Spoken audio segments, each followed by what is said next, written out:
मैं माननीय मुख्यमंत्री से निवेदन करूंगा कि माननीय राष्ट्रपति जी का स्वागत करें।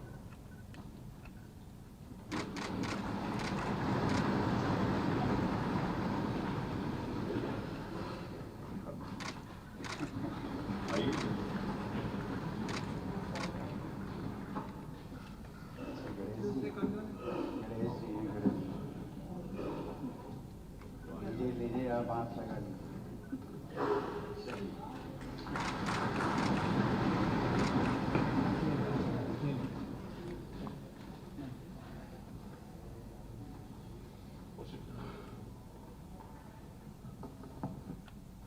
अब मैं माननीय नेता प्रतिपक्ष श्री अखिलेश यादव जी से निवेदन करूंगा कि अपना संबोधन करें।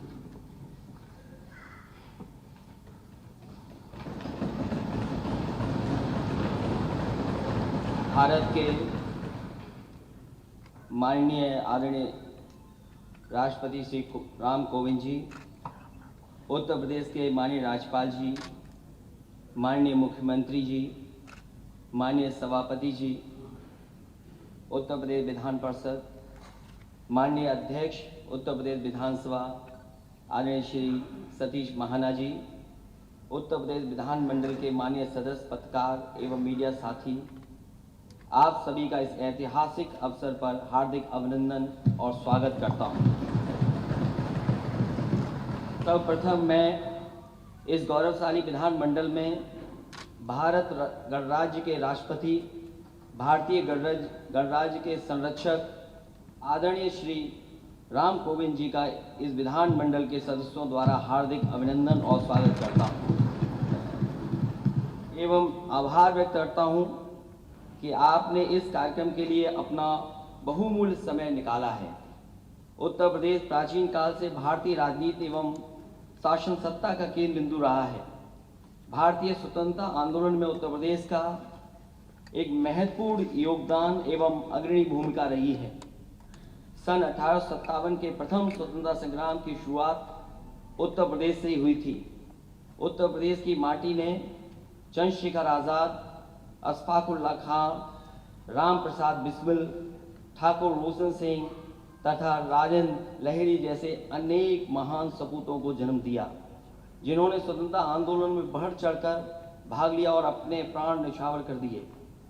इस अवसर पर यह याद करना जरूरी है कि स्वाधीनता आंदोलन की सबसे महत्वपूर्ण मांग अपने देश के लिए अपना कानून की थी, क्योंकि स्वतंत्रता पूर्व देश हमारा था और राज्य व कानून अंग्रेजों के थे। सिर्फ सालों के गिनने से यूं ही नहीं मन सकता कोई आज़ादी के जल से, वो तो जुल्म और सितम, नाइंसाफी, भेदभाव, खौफ से आज़ादी पर है मनते। जब तक हमारे देश में भेदभाव दूर नहीं होगा तब तक किसी भी आज़ादी का कोई मतलब नहीं। इसलिए आज भी कोई भी कितने ऊंचे पद पर पहुंच जाए, लेकिन ऐसा नहीं कि वो कभी भेदभाव का शिकार न हुआ हो। बिना बराबरी के कोई भी आज़ादी बेमानी है। इस अवसर पर उत्तर प्रदेश विधानमंडल के स्वर्णिम इतिहास को भी याद करना जरूरी है, जिसकी पहली बैठक 8 जनवरी 1887 को इलाहाबाद के थर्नर हिल मैन मेमोरियल हॉल में हुई थी। वर्ष 2013 में समाजवादी सरकार के कार्यकाल में उत्तर प्रदेश विधानमंडल के गौरवी 125 वर्ष पूर्ण होने पर उत्तरशती रजत जयंती भव्य रूप से मनाई गई। भारतीय गणराज्य के कई महत्वपूर्ण विषयों पर एक सार्थक दिशा में उत्तर प्रदेश तथा उत्तर प्रदेश विधानमंडल की यादगार भूमिका रही है। हिंदी को राजकाज की भाषा बनाने की पहल सन 1937 में उत्तर प्रदेश विधानमंडल में ही शुरू हुई, जिसे समाजवादी सरकारों ने हमेशा आगे बढ़ाने में अग्रणी भूमिका निभाई। हिंदी उर्दू साथ रहे। आज़ादी की कुर्बानी में वतन शमा के परवाने जलते रहे थे भरी जवानी में। अशफाक उल्लाह खां, भगत सिंह ने जोड़े प्रश्न कहानी में, तब अंग्रेज गया भारत से आग लगाकर पानी में। समाजवादी सरकार के कार्यकाल के दौरान उत्तर प्रदेश विधानसभा के आधुनिकीकरण के क्षेत्र में अमूलचूल सुधार किए गए। इस अवसर पर उन महान स्वतंत्रता सेनानियों को नमन करना जरूरी है, जिनके त्याग और बलिदान के फलस्वरूप हम आज विधानमंडलों में अपने राज्यों के लिए कानून बनाने की स्थिति में हैं। उत्तर प्रदेश विधानमंडल को इस बात का गर्व है कि स्वतंत्रता आंदोलन के अग्रणी भूमिका निभाने वाले अंतर्राष्ट्रीय ख्याति प्राप्त शख्सियतें इसकी सदस्य रहीं। भारत के प्रधानमंत्री पर सुशोभित होने वाले श्री लाल बहादुर शास्त्री, श्री चौधरी चरण सिंह एवं श्री विश्वनाथ प्रताप सिंह भी इसी सदन के सदस्य रहे। समाजवादी चिंतक आचार्य नरेंद्र देव, श्री नाज नारायण जी ने और सुधारवादी चिंतक सर सैयद अहमद खान ने इस विधानमंडल की शोभा बढ़ाई। स्वतंत्रता संग्राम सेनानी, प्रखर चिंतक एवं महान समाजवादी राजनेता डॉक्टर राम लोहिया भी उत्तर प्रदेश के ही थे। जनता की आवाज उठाने के लिए विपक्ष हेतु विधायिका का एक सशक्त फोरम है। हमारा यह प्रयास होना चाहिए कि विधायिका अधिक से अधिक दिनों के लिए मिल सके। प्रतिपक्ष को विभिन्न माध्यमों से अपनी बात कहने का मौका अधिक से अधिक मिलना चाहिए, तभी संसदीय लोकतंत्र सुदृढ़ होगा। उत्तर प्रदेश ने संसदीय लोकतंत्र की प्रगति में महत्वपूर्ण योगदान दिया है। समाज के सभी वर्गों को प्रतिनिधित्व देते हुए इस बेहतर कोई व्यवस्था नहीं हो सकती। हम सभी का यह प्रयास होना चाहिए कि इस व्यवस्था को अधिक सुदृढ़ बनाएं और संरक्षित करें। हम सबके लिए गौरव की बात है कि माननीय राष्ट्रपति जी उत्तर प्रदेश के हैं। हमारे प्रदेश के युवाओं को उनसे प्रेरणा मिलेगी। उत्तर प्रदेश की गरिमा, समृद्धि, संस्कृति और संस्कार की प्रतिष्ठा पर आँच नहीं आने देनी है और इन सारे संकल्पों के लिए आपका आशीर्वाद और मार्गदर्शन अवश्य रहे। आपके मार्गदर्शन में भारत केवल प्रगति के पथ पर ही नहीं बढ़ेगा, बल्कि भारतीय संविधान का संरक्षण भी प्राप्त होगा और देश व प्रदेश के गरीब, दबे, पीड़ित महिलाएं, बच्चे और समाज के पिछड़े लोगों को आपका संबल प्राप्त होगा। हम विश्वास के साथ हम इस विधानमंडल में आपका पुनः हार्दिक अभिनंदन और स्वागत करते हैं। बहुत बहुत धन्यवाद। धन्यवाद माननीय अखिलेश जी। उत्तर प्रदेश विधानमंडल के संवेद सदन को अपना महत्वपूर्ण संबोधन देने के लिए हमारे बीच में पधारे देश के महामहिम राष्ट्रपति श्री रामनाथ कोविंद जी, प्रदेश की माननीय राज्यपाल श्रीमती आनंदीबेन पटेल जी, उत्तर प्रदेश विधान परिषद के माननीय सभापति कुंवर मानवेंद्र सिंह जी, उत्तर प्रदेश विधानसभा के माननीय अध्यक्ष श्री सतीश महाना जी, विधानसभा में नेता प्रतिपक्ष माननीय श्री अखिलेश यादव जी, उत्तर प्रदेश विधानमंडल के सभी माननीय सदस्यगण, मैं उत्तर प्रदेश विधानमंडल के संवेद सदन को संबोधित करने के लिए यहाँ पर पधारे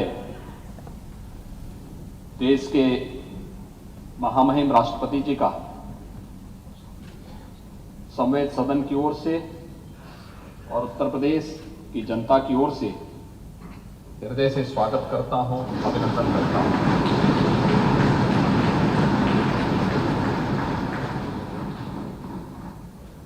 आजादी के अमृत महोत्सव वर्ष के उपलक्ष्य में आपने विधानमंडल की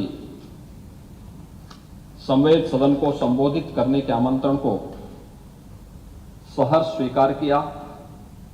इसके लिए आपके प्रति आभार भी व्यक्त करता हूं।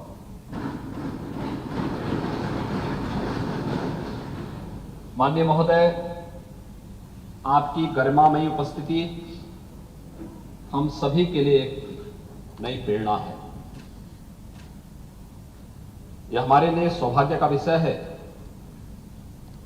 कि इस ऐतिहासिक अवसर पर हमें आपका महत्वपूर्ण संबोधन और मार्गदर्शन प्राप्त होने वाला है।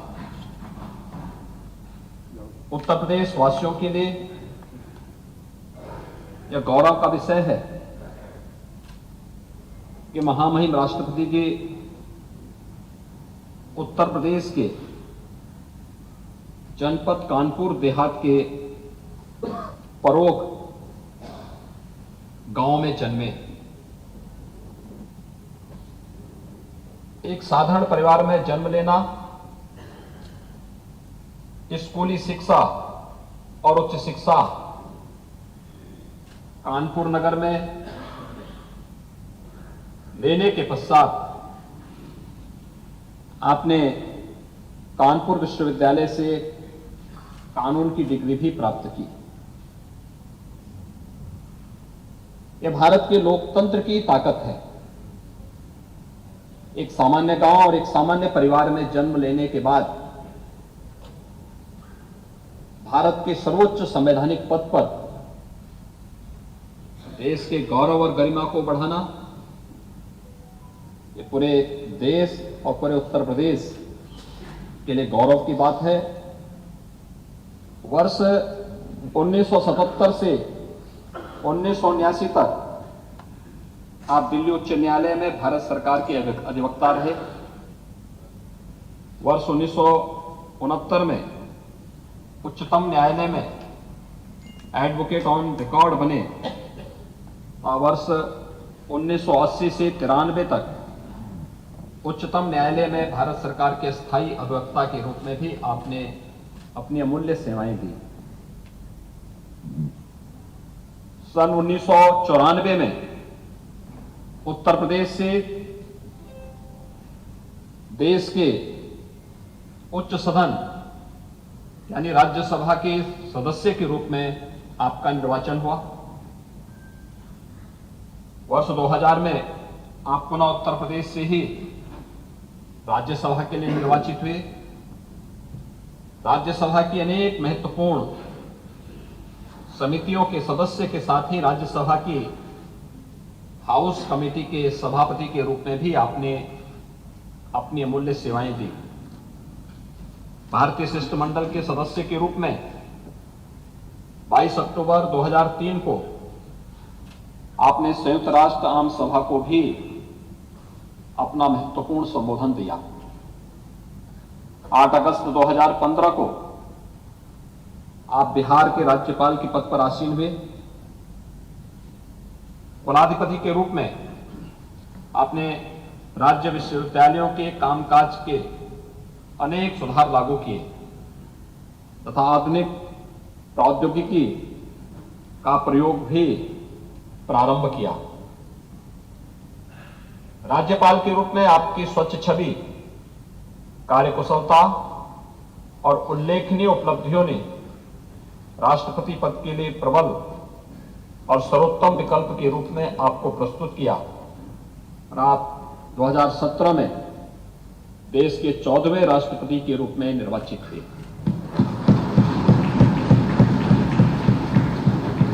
देश के सर्वोच्च संवैधानिक पद को धारण करने वाले आप उत्तर प्रदेश के प्रथम राष्ट्रपति भी।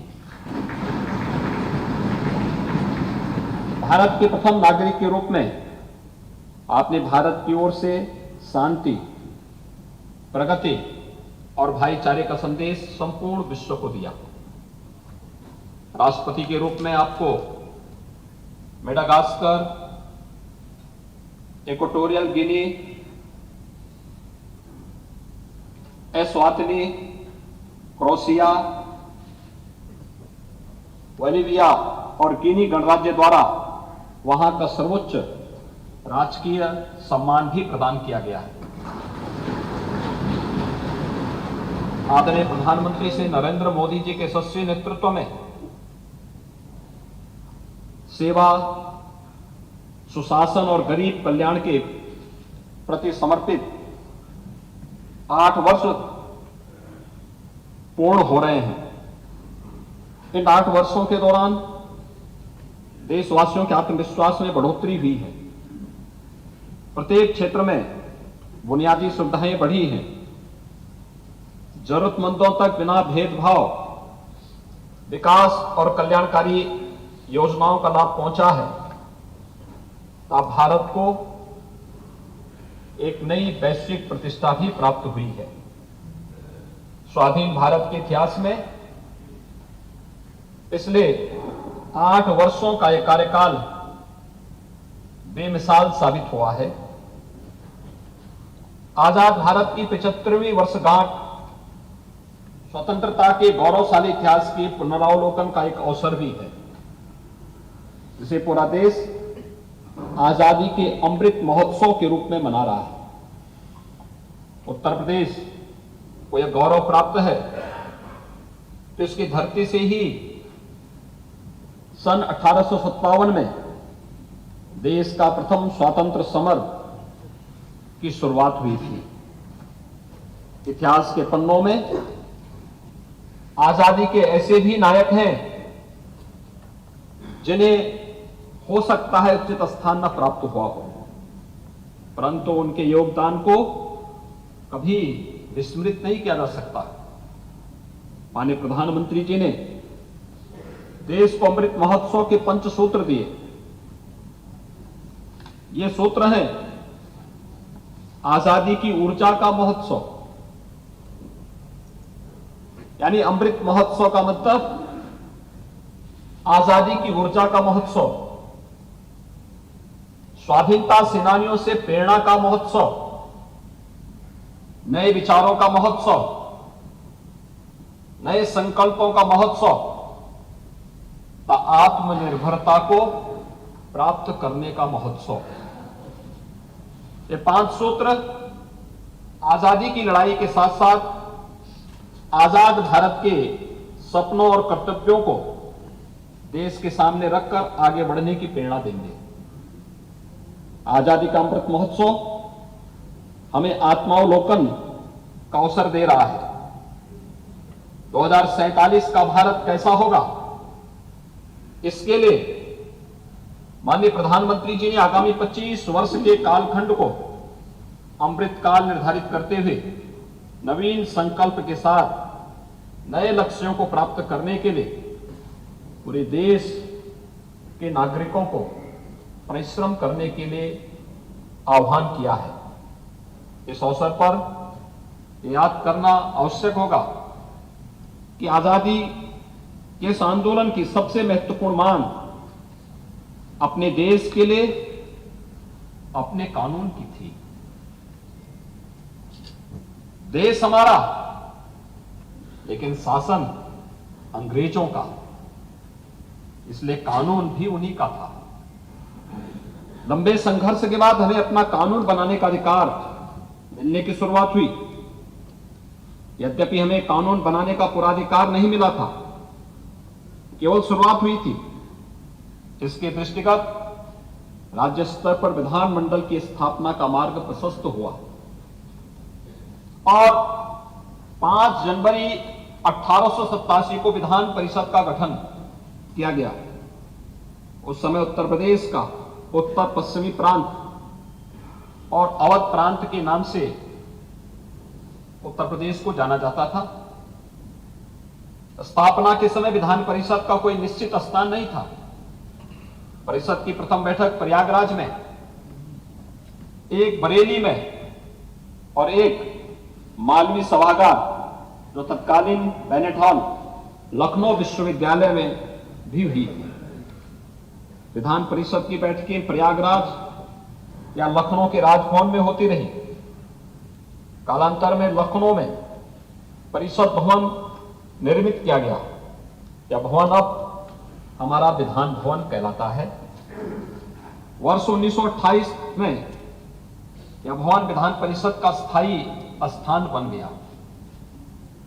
गवर्नमेंट ऑफ इंडिया एक्ट 1935 के अनुसार विधानमंडल द्विसदनीय हो गया। अब विधान परिषद का मंडप विधानसभा को दे दिया गया। वर्ष 1937 में अपने गठन के पश्चात विधान परिषद की प्रथम बैठक भी तत्कालीन विधान परिषद के एक समिति कक्ष में हुई थी। तत्समय ही विधान परिषद के लिए एक अलग मंडप का निर्माण भी प्रारंभ किया गया, जो सन 1937 में तैयार हो गया। महामना पंडित मदन मोहन मालवीय जी, पंडित गोविंद बल्लभ पंत जी, डॉक्टर ईश्वरी प्रसाद जी, पंडित मोतीलाल नेहरू जी, श्रीमती महादेवी वर्मा जी, डॉक्टर संपूर्णानंद जी, राष्ट्रीय पुरुषोत्तम दास टंडन जी, गणेश शंकर विद्यार्थी जी, आचार्य नरेंद्र देव जी जैसी विभूतियां उत्तर प्रदेश विधानमंडल के मान्य सदस्य रही है। देश के प्रधानमंत्री को सुशोभित करने वाले श्री लाल बहादुर शास्त्री जी, चौधरी चरण सिंह जी, श्री विश्वनाथ प्रताप सिंह जी भी इसी विधानमंडल के माननीय सदस्य रहे हैं। भारत के साथ शायद ही किसी राज्य के विधानमंडल में देश को 3-3 प्रधानमंत्री दिए हों। जनवरी 2013 में उत्तर प्रदेश विधानमंडल का उत्तर सती रजत जयंती समारोह आयोजित किया गया था। इस अवसर पर 8 जनवरी 2013 को तत्कालीन महामहिम राष्ट्रपति श्री प्रणब मुखर्जी जी ने विधानमंडल के पूर्व और वर्तमान मान्य सदस्यों को संबोधित किया था। उत्तर प्रदेश विधानमंडल अपनी स्थापना काल के पश्चात ही अनेक ऐतिहासिक घटनाओं का साक्षी रहा है, चाहे वह सामाजिक क्षेत्र हो, आर्थिक क्षेत्र हो, राजनीतिक क्षेत्र हो। उत्तर प्रदेश विधानमंडल ने प्रत्येक क्षेत्र में समय समय पर देश को एक नई दिशा और विभिन्न विधानमंडलों को एक मार्गदर्शन भी दिया है। जनता के कल्याण और प्रदेश की प्रगति की दिशा में नए मापदंड और आयाम भी स्थापित किए हैं। राष्ट्रपिता महात्मा गांधी की 150वीं जयंती के अवसर पर आहूत विशेष सत्र में पहली बार सतत विकास के लक्ष्यों पर लगातार दिन रात 36 घंटे की चर्चा भी देश के सामने एक चर्चा का विषय रहा। संविधान दिवस 26 नवंबर 2019 को संविधान को अंगीकार किए जाने की 70वीं वर्षगांठ पर विधानमंडल के विशेष सत्र में ही एक सार्थक चर्चा हुई थी। माननीय प्रधानमंत्री जी के नेतृत्व और मार्गदर्शन में स्वतंत्रता सेनानियों के सपनों के अनुरूप भारत का विकास वर्तमान में हो रहा है। इसके तहत उत्तर प्रदेश द्वारा विशिष्ट उपलब्धियां हासिल की गई हैं। नए भारत का नया उत्तर प्रदेश निरंतर आत्मनिर्भरता की ओर अग्रसर है। प्रदेश सरकार राज्य के समग्र विकास तथा गांव, गरीब, किसान, नौजवान, महिलाएं सहित समाज के प्रत्येक वर्ग के कल्याण के लिए पूरी प्रतिबद्धता के साथ कार्य कर रही है। सुदृढ़ कानून व्यवस्था से प्रदेश में विकास और निवेश का एक माहौल बना है। ईज ऑफ लिविंग का लक्ष्य प्राप्त किया जाना विभिन्न योजनाओं और कार्यक्रमों का केंद्र बिंदु है। राज्य सरकार के प्रभावी प्रयासों के परिणाम स्वरूप उत्तर प्रदेश आज केंद्र सरकार की 4 दर्जन विकास और जन कल्याणकारी योजनाओं में देश में प्रथम स्थान पर है। प्रदेश के युवाओं को रोजगार एवं नौकरी प्रदान करने और उन्हें सामर्थ्यवान बनाने के लिए राज्य सरकार कृत संकल्पित है। प्रदेश के औद्योगिक विकास के लिए विशेष प्रयास किए जा रहे हैं। उत्तर प्रदेश राष्ट्रीय पटल पर एक समर्थ प्रदेश के रूप में उभरा है। अब हमारा राज्य देश की दूसरी बड़ी अर्थव्यवस्था बनने की ओर अग्रसर है। वैश्विक महामारी कोविड-19 के दौरान जीवन और जीविका दोनों को बचाते हुए उत्तर प्रदेश में कोरोना का प्रभावी प्रबंधन भी किया गया। उत्तर प्रदेश के 18वीं विधानसभा में कई विशिष्ट रूप से मान्य सदस्य निर्वाचित हैं। अभी हाल ही में महामहिम राज्यपाल जी के भाषण एवं वर्ष 2022-23 के प्रदेश सरकार के बजट पर विधानमंडल के मान्य सदस्यों ने संसदीय परिपक्वता का परिचय देते हुए एक सारगर्भित चर्चा को आगे बढ़ाया। मुझे विश्वास है कि महामहिम राष्ट्रपति जी के संबोधन से मान्य सदस्यगण लाभान्वित एवं प्रेरित होंगे। महामहिम राष्ट्रपति जी का मार्गदर्शन और आशीर्वचन मान्य सदस्यों के संसदीय और विधायी जीवन की सफलता में एक मार्गदर्शक सिद्ध होगा। मैं आजादी की 75वीं वर्षगांठ एवं आजादी के अमृत महोत्सव वर्ष के उपलक्ष्य में उत्तर प्रदेश विधानमंडल के संवेद सदन में पधारने हेतु भारत के महामहिम राष्ट्रपति जी का पुनः हार्दिक अभिनंदन करते हुए उनके प्रति हृदय से आभार व्यक्त करता हूं।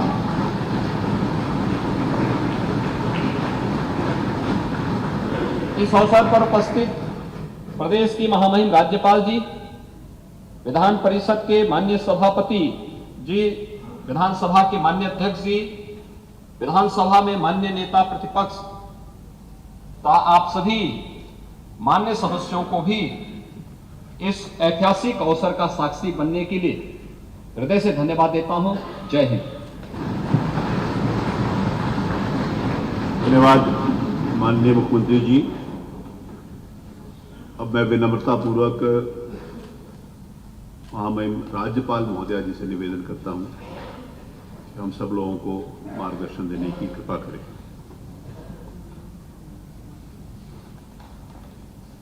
देश के माननीय राष्ट्रपति श्री रामनाथ कोविंद जी, उत्तर प्रदेश विधान परिषद के माननीय सभापति कुंवर मानवेंद्र सिंह जी, उत्तर प्रदेश विधानसभा के माननीय अध्यक्ष श्री सतीश महाना जी, उत्तर प्रदेश के माननीय मुख्यमंत्री योगी आदित्यनाथ जी, माननीय नेता प्रतिपक्ष श्री अखिलेश यादव जी, दोनों सदनों के माननीय सदस्यगण, इस ऐतिहासिक अवसर पर मैं महामहिम राष्ट्रपति जी का स्वागत एवं अभिनंदन करती हूँ। उत्तर प्रदेश विधानमंडल के माननीय सदस्यों के लिए आज गौरव का क्षण है।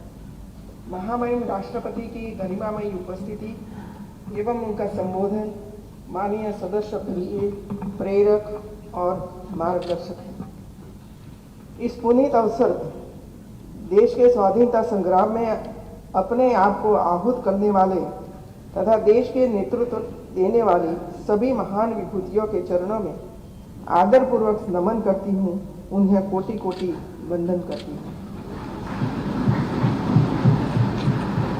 मैं उन सभी वीर जवानों को भी नमन करती हूँ जिन्होंने आज़ादी के बाद भी राष्ट्र रक्षा की परंपरा को जीवित रखा, देश की रक्षा के लिए सर्वोच्च बलिदान दिया और शहीद हो गए। इसके साथ ही जिन पुण्य आत्माओं ने आजाद भारत के पुनः निर्माण में प्रगति की एक एक ईंट रखी, 75 वर्ष में देश को यहाँ तक पहुँचाया, मैं उन सभी को भी नमन करती हूँ। आज़ादी का अमृत महोत्सव देश के स्वावलंबन का प्रतीक है। आज भारत की विकास यात्रा के अवलोकन का अवसर है। यह महोत्सव भारत के प्रधानमंत्री श्री नरेंद्र मोदी जी के नेतृत्व में 12 मार्च 2021 को साबरमती आश्रम से आरंभ हुआ था, जो 15 अगस्त 2023 तक 75 सप्ताह तक अनवरत जारी रहेगा। माननीय मुख्यमंत्री के कुशल नेतृत्व में उत्तर प्रदेश सरकार द्वारा विभिन्न सांस्कृतिक आयोजनों एवं कार्यक्रमों के माध्यम से संपूर्ण राज्य में आज़ादी का अमृत महोत्सव मनाया जा रहा है। इस कड़ी में उत्तर प्रदेश विधानमंडल के सदस्यों को महामहिम राष्ट्रपति जी का संबोधन गौरव का विषय है। महामहिम राष्ट्रपति के संसदीय एवं विधायी अनुभव तथा व्यापक लोकतांत्रिक दृष्टिकोण का लाभ माननीय सदस्यों को प्राप्त होगा। आज़ादी का अमृत महोत्सव हमारी राष्ट्रीय यात्रा का एक उत्सव है। अनगिनत स्वतंत्रता सेनानियों द्वारा दी गई आज़ादी की विरासत को संजोने का उत्सव भी है। यह उत्सव नए भारत के निर्माण और स्वतंत्रता के गुमनाम नायकों सहित स्वतंत्रता सेनानियों के योगदान को स्मरण करने का भी अवसर है। यह हमारा गंभीर दायित्व है कि हम स्वतंत्रता सेनानियों के बलिदान और उनके आदर्शों को आत्मसात करें और प्रेरणा लें। स्वतंत्रता सेनानियों के संघर्ष और बलिदान का ही प्रतिफल है कि आज हम आज़ाद भारत की सबसे बड़ी विधायिका में जनता का प्रतिनिधित्व कर रहे हैं। यह विधायिका उनके आदर्शों और संघर्ष का प्रतिरूप है, जिसमें समाज के किसी भी वर्ग, समुदाय, धर्म, जाति और अंतिम पायदान पर खड़ा व्यक्ति भी इस विधायिका का एक सम्मानित सदस्य निर्वाचित हो सकता है। उत्तर प्रदेश विधानमंडल का यह सदन ऐतिहासिक और क्रांतिकारी घटनाओं का अगुवा रहा है। देश को दिशा, और नेतृत्व प्रदान करने वाले महान राजनीतिज्ञ एवं विभूतियां इस विधानमंडल के सदस्य रहे। स्वतंत्रता के लिए संघर्ष करने वाले पंडित गोविंद वल्लभ पंत, राजा श्री पुरुषोत्तम दास टंडन जी, आचार्य नरेंद्र देव जी, सर सैयद अहमद जी, पंडित मदन मोहन मालवीय जी, तेज बहादुर सप्रू जैसे अनेक राजनेता, विद्वान और जनसेवक इस विधायी संस्था से जुड़े रहे हैं। उत्तर प्रदेश विधानमंडल देश की विधानमंडलों में ऐसी अकेली संस्था है जिसने देश को श्री लाल बहादुर शास्त्री, चौधरी चरण सिंह और श्री वीपी सिंह जैसे प्रधानमंत्री दिए, जिसके साथ ही राज्य को सबसे अधिक 9 प्रधानमंत्री देने का गौरव भी प्राप्त हुआ है। स्वर्गीय अटल बिहारी वाजपेयी जी ने इस लखनऊ से निर्वाचित होकर देश का नेतृत्व किया और आज यशस्वी प्रधानमंत्री श्री नरेंद्र मोदी जी भी इस प्रदेश से निर्वाचित होकर देश को नेतृत्व प्रदान कर रहे हैं।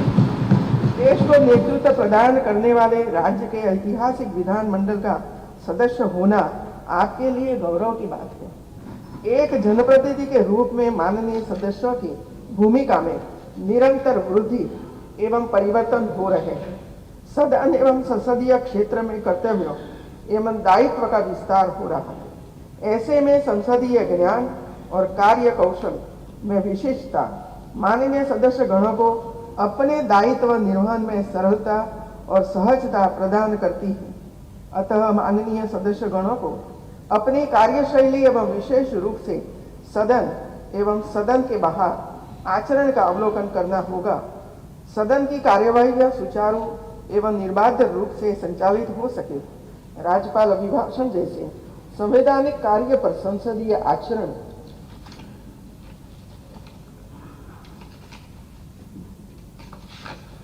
और गंभीरता बनाए जाने की आवश्यकता है।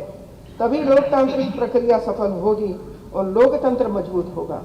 हमें गर्व है हमारे संविधान पर, हमें गर्व है हमारी लोकतांत्रिक परंपराओं पर। लोकतंत्र की जननी भारत आज भी लोकतंत्र को मजबूती देते हुए आगे बढ़ रहा है।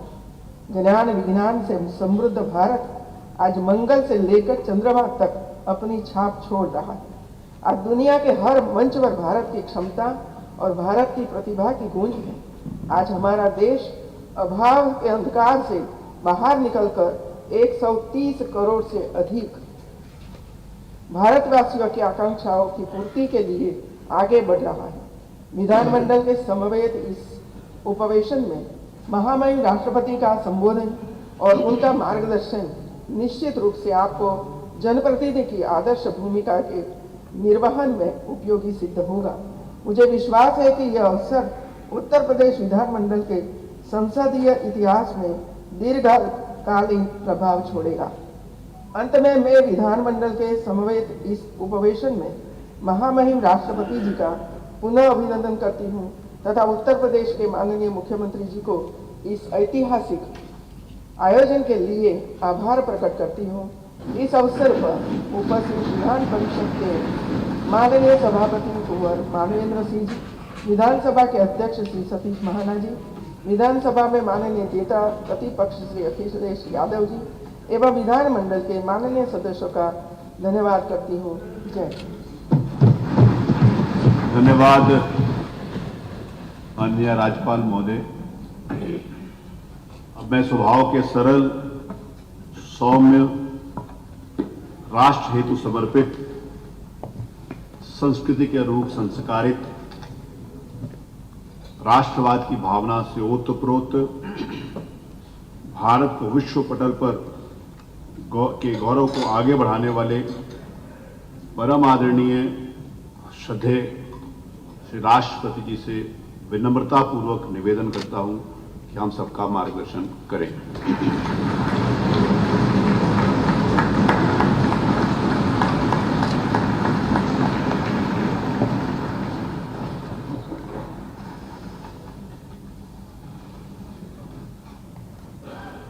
आजादी के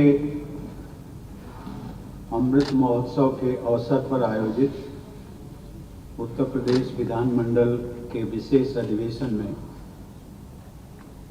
मंच पर प्रमुख रूप से उपस्थित उत्तर प्रदेश की राज्यपाल श्रीमती आनंदीबेन पटेल जी, मुख्यमंत्री श्री योगी आदित्यनाथ जी, विधान परिषद के सभापति श्री कुंवर मानवेंद्र सिंह जी, विधानसभा अध्यक्ष श्री सतीश महाना जी, प्रतिपक्ष के नेता श्री अखिलेश यादव जी, उपस्थित सभी विधायकगण, अन्य प्रतिनिधिगण, देवी और सज्जनों,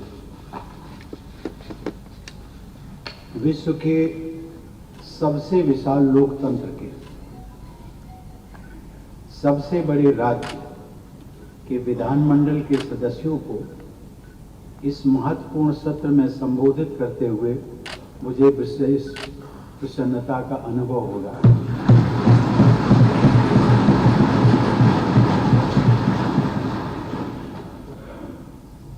यदि हम कल्पना करें, यूरोप के 3 महत्वपूर्ण लोकतांत्रिक देशों की बात करें, जर्मनी, फ्रांस और यूनाइटेड किंगडम, उन तीनों की जनसंख्या को मिलाकर जितनी उनकी कुल आबादी है उतनी अकेले उत्तर प्रदेश की है। उत्तर प्रदेश की सामाजिक, सांस्कृतिक, आर्थिक व भौगोलिक विविधता यहाँ के लोकतंत्र को और भी समृद्ध और मजबूत बनाती है। उत्तर प्रदेश की 20 करोड़ से अधिक की आबादी अनेकता में एकता की हमारी सांस्कृतिक विशेषता का बहुत अच्छा उदाहरण हमारे सामने प्रस्तुत करती है। इस महत्वपूर्ण राज्य में आप सबका जनप्रतिनिधि के रूप में निर्वाचित होना विशेष महत्व की बात है। इसलिए मैं आप सभी को भी अपनी हार्दिक शुभकामनाएं और बधाई देता हूं। मेरे लिए उत्तर प्रदेश की प्रत्येक यात्रा अपनी जन्मस्थली व आरंभिक जीवन की कर्मस्थली से जुड़ने और अपने प्रियजनों से मिलने का अवसर भी प्रदान करती रही। मेरी इस यात्रा के दौरान 3 जून को प्रधानमंत्री जी ने मेरे गांव परौंठ का भ्रमण किया। वहां पर बाबा साहब डॉक्टर अंबेडकर की प्रतिमा को पुष्पांजलि अर्पित की तथा मेरे गांव में उपस्थित लोगों को संबोधित भी किया। यह कार्यक्रम मेरे गांव के इतिहास की अविस्मरणीय घटनाओं के रूप में लोगों की स्मृति में सदैव विद्यमान रहेगा। 4 जून को कानपुर में उत्तर प्रदेश के मर्चेंट्स चैम्बर को संबोधित करते समय मैंने इस राज्य के उद्यमियों में एक नए उत्साह का अनुभव किया। मुझे विश्वास है कि उत्तर प्रदेश को $1 ट्रिलियन की अर्थव्यवस्था बनाने का मुख्यमंत्री योगी जी का लक्ष्य अवश्य सिद्ध होगा।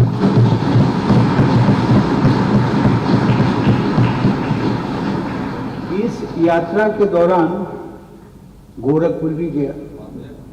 वहां गीता प्रेस के शताब्दी वर्ष के कार्यक्रम में भाग लेने तथा श्री गोरखनाथ मंदिर में दर्शन करने की स्मृतियां मेरे मानस पटल पर सदैव अंकित रहेंगी।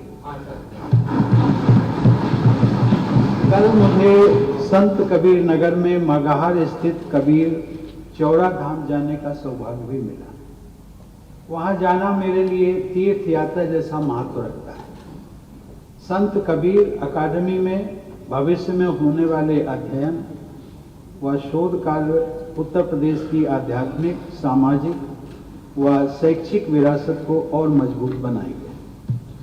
वाराणसी में बाबा विश्वनाथ के मंदिर में उनका दर्शन करके तथा वहां के नवनिर्मित गलियारे और परिसर के सौंदर्य तथा भव्यता को देखकर मुझे प्रसन्नता हुई।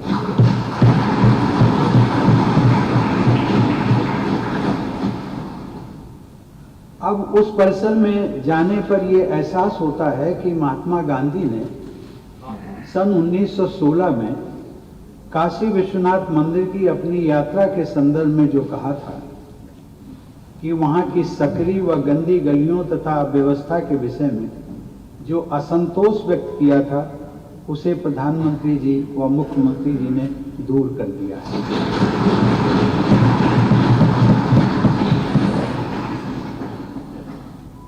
देवी और सज्जनों, डॉक्टर बाबा साहब आम्बेडकर कहा करते थे कि भारतीय लोकतंत्र के बीच हमें पश्चिम के देशों से नहीं मिले, बल्कि उनका स्पष्ट उदाहरण भगवान बुद्ध के समय में गठित संघों की कार्यप्रणाली में दिखाई देता है। आज के उत्तर प्रदेश में स्थित कौशाम्बी और श्रावस्ती में प्राचीन काल में ही वैसी लोकतांत्रिक व्यवस्था के उदाहरण मौजूद थे जिनका उल्लेख डॉक्टर बाबा साहब ने संविधान सभा के अपने ऐतिहासिक भाषण में किया था। आज आप सभी जनप्रतिनिधिगण उस प्राचीन लोकतांत्रिक विरासत के उत्तराधिकारी हैं। यह आप सबके लिए गौरव की बात है। साथ ही आप सबके ऊपर भगवान बुद्ध और बाबा साहब डॉक्टर आम्बेडकर के आदर्शों को आगे बढ़ाने की जिम्मेदारी भी है। सामाजिक समावेश की दृष्टि से यह एक अच्छी उपलब्धि है कि वर्तमान विधानमंडल में समाज के विभिन्न वर्गों के प्रतिनिधित्व का दायरा कहीं अधिक व्यापक हुआ है। लेकिन मुझे बताया गया है कि उत्तर प्रदेश की विधानसभा में महिला सदस्यों की संख्या 47 है।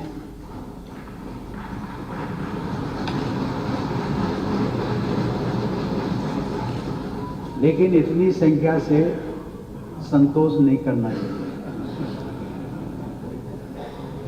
जो कुल 403 सदस्यों का लगभग 12% है। इसी प्रकार कुल 100 सदस्यों वाली उत्तर प्रदेश विधान परिषद के सदस्य वर्तमान 91 सदस्यों में महिलाओं की संख्या केवल 5 है, जो आज की तारीख में लगभग 5.5% है। महिलाओं के प्रतिनिधित्व में वृद्धि की व्यापक संभावनाएं हैं।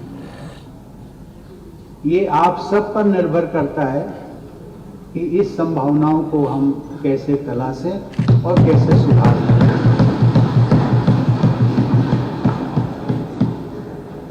आदरणीय सदस्यगण, इतिहास के हर दौर में उत्तर प्रदेश एक अग्रणी राज्य रहा है। भारत की संविधान सभा में भी सबसे अधिक प्रतिनिधि इसी राज्य से गए। यही नहीं, यहाँ के प्रतिनिधियों का योगदान भी उच्च स्तरीय का था।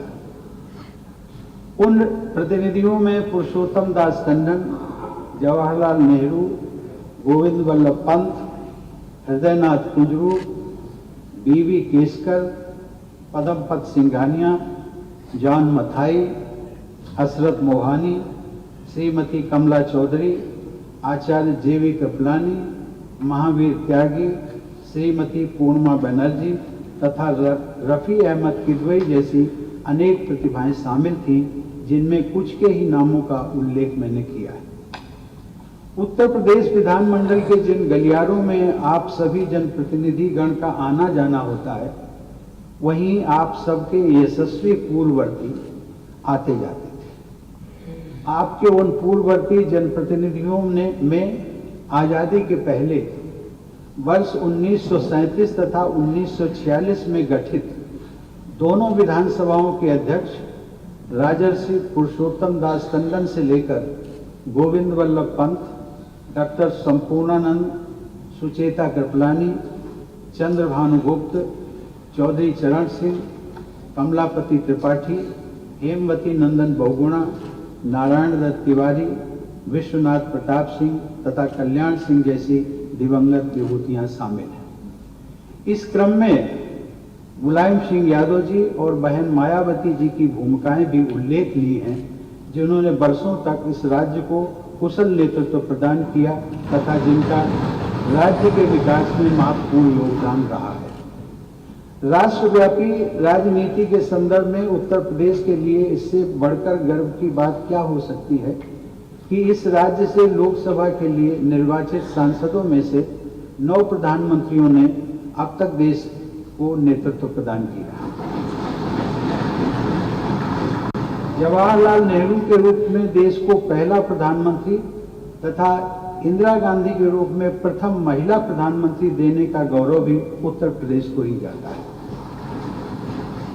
आदर्शों पर आधारित राजनीति व जन सेवा के प्रति दो पूर्व प्रधानमंत्री लाल बहादुर शास्त्री और अटल बिहारी वाजपेयी भी उत्तर प्रदेश से ही सांसद चुने गए। चौधरी चरण सिंह, विश्वनाथ प्रताप सिंह तथा चंद्रशेखर जी ने सिद्धांतों पर आधारित राजनीति के प्रभावी उदाहरण प्रस्तुत किए। राजीव गांधी भी उत्तर प्रदेश से ही सांसद बने व प्रधानमंत्री चुने गए। लोकप्रिय प्रधानमंत्री श्री नरेंद्र मोदी ने अपने संसदीय क्षेत्र काशी को अपने गृह नगर की तरह अपनाया तथा देश के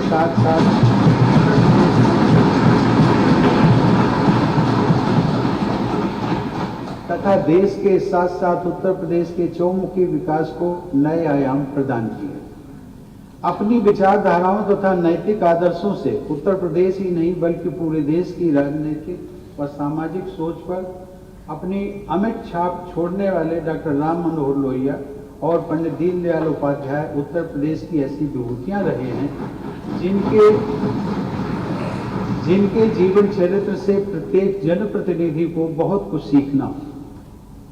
उन दोनों महान विभूतियों ने अपनी विचारधाराओं से केवल उत्तर प्रदेश ही नहीं अपितु व्यापक स्तर पर राजनीतिक संस्कृति को भी परिभाषित किया। देवियों और सज्जनों, आरंभिक दौर में उत्तर प्रदेश विधानमंडल के प्रायः सभी सदस्य स्वाधीनता सेनानी हुआ करते थे। उन्होंने स्वाधीनता संग्राम के दौरान आत्मसात किए गए अपने आदर्शों को स्वाधीनता के बाद भी अपने राजनीतिक जीवन में बनाए रखा। उत्तर प्रदेश विधानमंडल का इतिहास अद्भुत उदारता और व्यापकता के उदाहरण प्रस्तुत करता रहा है। उत्तर प्रदेश में ही स्वाधीन भारत की पहली महिला मुख्यमंत्री के निर्वाचन का इतिहास रचा गया। बंगाल में जन्मी और सिंधी परिवार में ब्याही श्रीमती सुचेता कृपलानी राज्य की प्रथम मुख्यमंत्री बनी। उस ऐतिहासिक घटना को महिला सशक्तिकरण के आरंभिक उदाहरण के रूप में देखना चाहिए तथा महिला सशक्तिकरण की प्रक्रिया को आगे बढ़ाते हुए उत्तर प्रदेश को इस संदर्भ में एक अग्रणी राज्य बनाना चाहिए। मुझे ये जानकर प्रसन्नता हुई कि नीति आयोग की SDG इंडेक्स रिपोर्ट 2020-21 के तहत महिलाओं और पुरुषों के बीच वेतन का अंतर देश के अन्य राज्यों की अपेक्षा उत्तर प्रदेश में सबसे कम है। यह जेंडर इक्वालिटी का एक महत्वपूर्ण मानक है। इस उपलब्धि के लिए मैं उत्तर प्रदेश की सरकार को साधुवाद दूंगा। खाद्यान्न उत्पादन में उत्तर प्रदेश का भारत में पहला स्थान है। इसी प्रकार आम, आलू, गन्ना व दूध के उत्पादन में भी उत्तर प्रदेश देश में प्रथम स्थान पर है। हाल के वर्षों में राज्य में सड़कों के निर्माण में अभूतपूर्व प्रगति हुई है। रेल तथा एयर कनेक्टिविटी में उल्लेखनीय सुधार हो रहे हैं। उत्तर प्रदेश के प्रतिभाशाली युवा अन्य राज्यों में तथा विदेशों में आर्थिक प्रगति के प्रतिमान स्थापित कर रहे हैं। अब प्रधानमंत्री श्री नरेंद्र मोदी तथा मुख्यमंत्री योगी आदित्यनाथ ने राजनैतिक व प्रशासनिक स्थिरता की संस्कृति का निर्माण करते हुए ये विश्वास जगाया है कि निकट भविष्य में ही उत्तर प्रदेश द्वारा आर्थिक प्रगति के नए कीर्तिमान स्थापित किए जाएंगे। पर्यटन, फूड प्रोसेसिंग, इंफॉर्मेशन टेक्नोलॉजी तथा अर्बन डेवलपमेंट की अपार संभावनाएं इस प्रदेश में उपलब्ध है। राष्ट्रपति के रूप में अभी तक मैंने 33 विदेश यात्राएं संपन्न करके उन देशों के साथ भारत के राजनयिक संबंधों को और मजबूत बनाने का प्रयास किया है। देश के सभी राज्यों व क्षेत्रों में भी भ्रमण करके जनता से मिलने का अवसर मुझे मिला है। निष्कर्ष के तौर पर मैं कह सकता हूं कि उत्तर प्रदेश में जैसी उपजाऊ भूमि तथा कृषि के लिए सहायक प्राकृतिक स्थितियां हैं, वे पूरे विश्व में तथा भारत के अन्य प्रदेशों में कहीं पर भी नहीं। अतः कृषि के क्षेत्र में उत्पादन के साथ साथ उत्पादकता पर तथा कृषि आधारित उद्यमों पर और अधिक ध्यान देकर राज्य की आर्थिक स्थिति में बहुत बड़े बदलाव किए जा सकते हैं। मुझे यह देखकर खुशी होती है कि वर्तमान में केंद्र एवं राज्य की सरकारें मिलकर इस दिशा में निरंतर प्रयत्नशील हैं। प्रिय जनप्रतिनिधिगण, जिस प्रकार केंद्र में राष्ट्रपति तथा दोनों सदनों को मिलाकर विधायिका का गठन होता है, उसी प्रकार राज्यों में भी राज्यपाल तथा सदनों को मिलाकर राज्य की विधायिका का गठन होता है। यह एक सुखद संयोग है कि उत्तर प्रदेश की पहली राज्यपाल महात्मा गांधी की शिष्या श्रीमती सरोजिनी नायडू थी और वर्तमान में यहाँ की राज्यपाल निष्ठावान जन सेविका श्रीमती आनंदीबेन पटेल। विधानमंडल को कर्मठ महिलाओं का मार्गदर्शन मिलना सामाजिक प्रगति में बहुत सहायक होता है। उत्तर प्रदेश विधानमंडल में सत्ता पक्ष तथा प्रतिपक्ष के बीच गरिमापूर्ण सौहार्द का गौरवशाली इतिहास रहा है। कभी कभार इस समृद्ध परंपरा के विपरीत जो अमर्यादित घटनाएं हुई हैं, उन्हें अपवाद के रूप में भुलाने का प्रयास करते हुए आप सबको उत्तर प्रदेश की स्वस्थ राजनीतिक परंपरा को और मजबूत बनाना है। लोकतंत्र में सत्ता तथा प्रतिपक्ष की विचारधाराओं में अंतर हो सकता है, परंतु दोनों पक्षों में वैमनस्य नहीं होना चाहिए। उपस्थित जनप्रतिनिधिगण, इन दिनों हम सभी देशवासी स्वाधीनता की 75वीं वर्षगांठ के उपलक्ष्य में आजादी का अमृत महोत्सव मना रहे हैं। इस महोत्सव का एक उद्देश्य उन शहीदों को याद करना भी है जो प्रायः विस्मृत रहते हैं तथा जिनके बारे में सभी देशवासियों को, विशेषकर नई पीढ़ी को जानना चाहिए। हम सभी जानते हैं कि महात्मा गांधी के नेतृत्व में स्वाधीनता संग्राम की मुख्य धारा के साथ साथ संघर्ष की अन्य धाराएं भी प्रवाह में थीं। उन सभी धाराओं से मिले जुले आवेग के सामने अंग्रेज टिक नहीं सके और उन्हें भारत छोड़ना पड़ा। उत्तर प्रदेश में भी अनेक ऐसे अज्ञात और गुमनाम स्वाधीनता सेनानी रहे हैं जिनके विषय में और अधिक जानकारी सुलभ होनी चाहिए।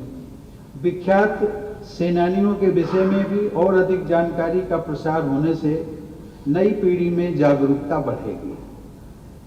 सन 1857 में यहाँ से थोड़ी ही दूर पर कानपुर के समीप बिठूर में नाना साहब स्वाधीनता समर को नेतृत्व प्रदान कर रहे थे। उनके साथ तात्या टोपे जैसे योद्धा थे तथा अजीमुल्ला खान जैसे सलाहकार। नाना साहब के साथियों द्वारा रोटी और कमल के जरिए क्रांति का संदेश पहुंचाने की शुरुआत इसी क्षेत्र से हुई। उस संग्राम के दौरान झांसी की रानी लक्ष्मीबाई और उसकी सहयोगिनी वीरांगना झलकारी बाई ने अपनी वीरता को सबको चकित कर दिया। भारत के इतिहास में उनका नाम स्वर्णाक्षरों में अंकित है। 1857 के उसी स्वाधीनता संग्राम में अवध क्षेत्र में उदा देवी जैसी वीरांगना ने शौर्य और पराक्रम की अमर गाथा लिखी। मेरठ की छावनी से क्रांतिकारी सिपाहियों का दिल्ली पहुंचना तथा अनिश्चय तथा भय से आक्रांत मुगल बादशाह के हृदय में बगावत की भावना जागृत करना इसी प्रदेश के लोगों का काम था। तात्या टोपे के वीरता पूर्ण अभियानों से लोगों को ऐसा लगने लगा था कि उनके रूप में शिवाजी महाराज ने फिर से अवतार ले लिया। उत्तर प्रदेश के क्षेत्र में पराक्रमी और शूरवीर योद्धाओं की परंपरा में राजा सुहेल देव तथा राजा बिजली पासी का सादर स्मरण किए बिना इस प्रदेश की वीर गाथा अधूरी रह जाती। 20वीं सदी में अंग्रेजों के खिलाफ मैनपुरी षड्यंत्र को अंजाम देने वाले आगरा में जन्मे तथा औरैया में अध्यापक रहे गेंदालाल दीक्षित ने विद्रोही युवाओं में क्रांति की ज्वाला जगाई तथा अंग्रेजों का साथ देने वाले लोगों को सबक सिखाया। शाहजहांपुर में जन्म लेने वाले राम प्रसाद बिस्मिल को काकोरी षड्यंत्र के मामले में गिरफ्तार किया गया। राम प्रसाद बिस्मिल ने सरफरोशी की तमन्ना को अपने तथा अन्य क्रांतिकारियों के जीवन में चरितार्थ किया। शाहजहांपुर के ही अशफाकुल्ला खां भी राम प्रसाद बिस्मिल के सहयोगी थे। चंद्रशेखर आजाद भी काकोरी षड्यंत्र में सक्रिय थे। मुझे इस बात का हार्दिक संतोष रहता है कि मैंने राष्ट्रपति के रूप में अपने कार्यकाल के दौरान प्रयागराज में स्थित आजाद पार्क में जहां उन्होंने अपने प्राणों की आहुति दी थी, वहां जाकर उनकी प्रतिमा पर श्रद्धा सुमन अर्पित करने का सौभाग्य मिला। बनारस में शिक्षा प्राप्त करते हुए राजेंद्र नाथ लाहिड़ी भी क्रांतिवीरों की पूजनीय परंपरा का हिस्सा बने। प्रयागराज में जन्मे और कानपुर में सक्रिय रहे गणेश शंकर विद्यार्थी ने स्वाधीनता संग्राम व सामाजिक सौहार्द के लिए आत्म बलिदान का अद्भुत उदाहरण प्रस्तुत किया। यह भी उल्लेखनीय है कि दिल्ली की सेंट्रल असेंबली में बम फेंककर अंग्रेजी हुकूमत को नींद से जगाने का संकल्प पूरा करने वाले सरदार भगत सिंह के साथ उनके क्रांतिवीर साथी थे बटुकेश्वर दत्त, जिनकी शिक्षा दीक्षा कानपुर में हुई थी। भगत सिंह और चंद्रशेखर आजाद के साथ जिन दुर्गा भाभी का नाम बड़े ही सम्मान के साथ लिया जाता है, उस वीरांगना का जन्म भी आज के कौशाम्बी जिले में हुआ था। अनेक बार जेल की यातनाएं सहने वाली दुर्गा भाभी ने गाजियाबाद में एक कन्या पाठशाला में शिक्षिका के रूप में कार्य किया और गाजियाबाद में ही उनका निवास स्थान बना रहा। कानपुर के डीएवी कॉलेज में शिक्षा प्राप्त करने वाले शिव वर्मा और महावीर सिंह जैसे क्रांतिकारियों ने अपना जीवन देश पर न्यौछावर कर दिया। एटा में जन्मे क्रांतिकारी महावीर सिंह को अंग्रेजों के लिए खतरनाक माने गए क्रांतिकारियों के साथ अंडमान भेज दिया गया। वहां कारावास में ही शारीरिक अत्याचारों के परिणाम स्वरूप उनकी जीवन यात्रा का अंत हो गया। परसों यानी विगत 4 जून को मुझे गोरखपुर के गौरवशाली इतिहास से जुड़े एक लाइट एंड साउंड शो को देखने का भी अवसर मिला। गोरखपुर से जुड़े अनेक ऐतिहासिक तथ्यों के साथ साथ यह भी जानकारी प्राप्त हुई कि गोरखपुर में 4 शहीद स्मारक हैं जो हमारे स्वाधीनता सेनानियों की गौरव गाथा का परिचय देते हैं। उत्तर प्रदेश के क्रांतिवीरों की सूची इतनी लंबी है कि सबके नामों का उल्लेख करना किसी एक संबोधन में संभव नहीं है। मैं चाहूंगा कि उत्तर प्रदेश के ऐसे क्रांतिवीरों की याद में शिक्षण संस्थानों में व्याख्यान मालाएं आयोजित की जाएं, साथ ही अन्य माध्यमों के जरिए उनकी जीवन गाथाओं से लोगों को अवगत कराया जाए। अंत में आप सभी जनप्रतिनिधियों से मैं एक विचार अवश्य साझा करना चाहूंगा कि विधानमंडल लोकतंत्र का मंदिर होता है। जनता आप सबको अपना भाग्य विधाता मानती है। प्रदेश की जनता को आप सबसे बहुत सी उम्मीदें और अपेक्षाएं हैं। उनकी अपेक्षाओं पर खरा उतरना ही आपका सबसे महत्वपूर्ण कर्तव्य है। आपकी जनसेवा के दायरे में सभी नागरिक शामिल हैं, चाहे उन्होंने आपको वोट दिया हो या ना दिया हो। इसलिए हर व्यक्ति के हित में कार्य करना आपकी जिम्मेदारी है। मैं यह भी कहना चाहूंगा कि अपनी संवैधानिक शपथ के अनुसार आप सभी अपने अपने क्षेत्रों के अलावा पूरे प्रदेश ही नहीं अपितु पूरे देश के लिए कार्य करने हेतु वचनबद्ध हैं। मुझे पूरा विश्वास है कि आप सबके अथक परिश्रम से उत्तर प्रदेश शीघ्र ही हर तरह से उत्तम प्रदेश बनेगा। जब देश का सबसे बड़ा राज्य प्रगति के उत्तम मानकों को हासिल करेगा तो स्वतः ही पूरे देश के विकास को संबल प्राप्त होगा। मैं आशा करता हूं कि आज से 25 वर्ष बाद जब हमारे देशवासी आज़ादी की शताब्दी के उत्सव मना रहे होंगे, तब उत्तर प्रदेश विकास के मानकों पर भारत के अग्रणी राज्य के रूप में स्थापित हो चुका होगा और हमारा देश विश्व समुदाय में विकसित देशों की अग्रिम पंक्ति में खड़ा होगा। इन्हीं शब्दों के साथ मैं उत्तर प्रदेश के करोड़ों निवासियों को